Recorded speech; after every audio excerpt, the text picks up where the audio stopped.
Well, let's talk about your background as a veteran.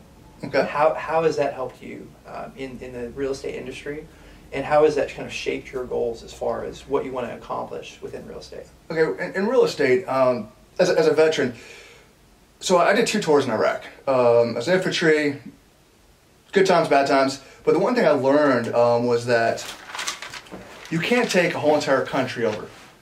You just can't, okay? There's a thing called hearts and minds is what we used to call it. And people laugh and it's like, hearts and minds? What? No, hearts and minds is that it's blocks at a time because of the location, right? But when I look at real estate, I see all these realtors going, I will go anywhere in Dallas, Fort Worth, or all over Texas. I mean, actually, I have a veteran friend of mine.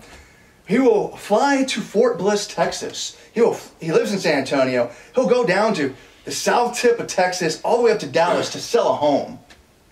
And I'm going, wow, chasing a sell here. I mean, do you know anything about the area? I mean, God, the internet's great and we can learn everything you want, but I don't agree with that. I think that's I understand it's land, but when you're selling a house, school district, a family, you're providing them a service. You're not a local expert. You're not a local expert. Yeah, we could search and I can give you data all day. Right. But like I cover Denton and Argyle. The city of Denton, Argyle, that Denton County area.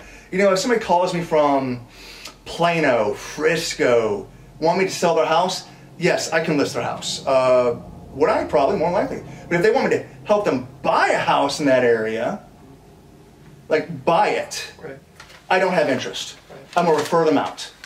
And the reason why is because I don't know that area. But listing a home to sell, I can get all the information and go talk to your realtor. That's easy. But like, if you go, hey, I'm moving to Denton, Texas. Okay, let's talk about school districts. We could talk about the downtown culture. We could talk about the college.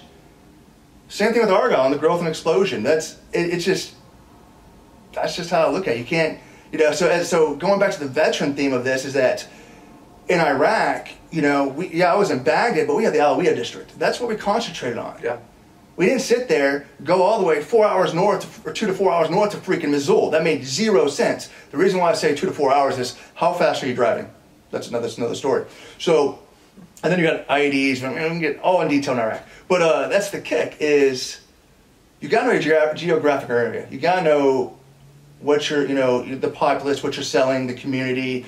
So if somebody says, hey, I want to go to Denton High School or Argyle School District, 2 different school districts in the area that I look at. Well, Argyle, you're going to pay more because of the school district. It's a great school district. However, when you look at the demographics or diversity, it's not as strong as Denton school district is. It's just a fact. I mean, there's census on this. So it depends on what is the reason why somebody's buying a home. Then the question is, what is the reason why somebody's selling a home? And there's 2 different reasons why people do what they do.